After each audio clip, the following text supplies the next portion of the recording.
Douglas Murray is the author of the fantastic book, The Strange Death of Europe. He has followed Robinson's case from the beginning. He joins us tonight. Mr. Murray, thank you for coming on. I'm not surprised that this is happening because the people in power always try and tamp down on dissent. That's always been the case. I'm surprised by the reaction to it. How much press has this gotten in the UK? How much outrage has it evoked? What's the response? Well, it's been remarkable. There was actually a reporting restriction on the fact that Robinson had been arrested and sent to prison within hours.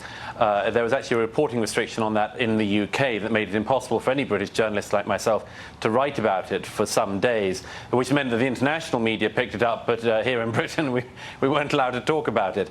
There's an ongoing trial, a rape gang trial, which he was actually... May I just stop you right there? So what would, Sure. I mean, groups of people in a similar professions go on strike all the time. Why wouldn't journalists in the UK say, we're covering this? Tough if you don't like it, come and arrest us. Why would they obey an order like that?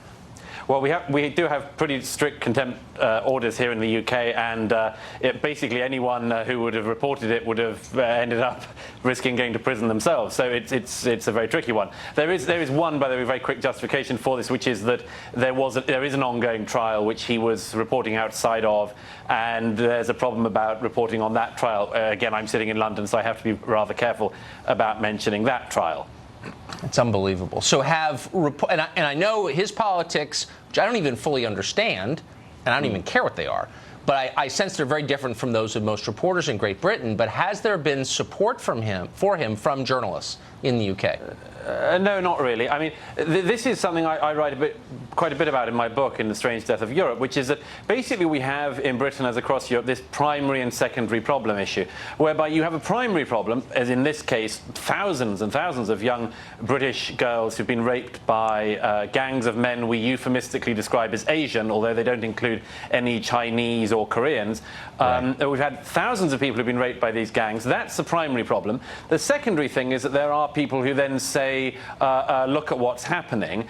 And actually, as I've said on this case, as with many others, the law and everything else comes down incredibly hard on the secondary thing, indeed sometimes harder than on the primary issue. I wrote about this, by the way, the other day at the Gayson Institute website. You can see the piece about, I said, let's just compare the treatment of Tommy Robinson, who's been, whether you agree with him or not, trying to draw attention to the rape gang stuff, and one official from the county council in Oxfordshire who was in charge of child services when hundreds of girls in her area were raped and abused, and it turned out that the council knew about a whole load of it, and they just ignored the families. Now, Now Tommy Robinson is now in jail. That woman at the county council in Oxfordshire got a £250,000 payoff several years later to leave the council, and now, wait for it, is running the tourist agency Visit Oxfordshire.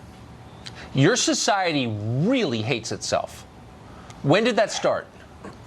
Well, my view is, you see, that this is all an expression of an incredibly wide societal cowardice, and it starts off in a country like Britain with kind of good manners. You know, we sort of want everyone to get along. We want to be nice to each other. We want to be nice to people who are incomers and so on. And then you discover terrible things that are going on, minorities within minorities, but nevertheless you discover things that are going on. And then you get to this really weird position that we're in at the moment. It's the position I describe as the one that says in multiculturalism, well, we've got a bit more gang rape than we used to, but then there's a wider range of cuisines, so it's unbelievable. Who's to say? I recognize that. I wish we had more time. Mr. Murray, thank you. Great to see you. Thank you. Trump campaign advisor George Papadopoulos is the center of the Mueller investigation and the year-long media onslaught. But does the case against him tell us anything about Russian collusion? His wife joins us next. We will make America great again.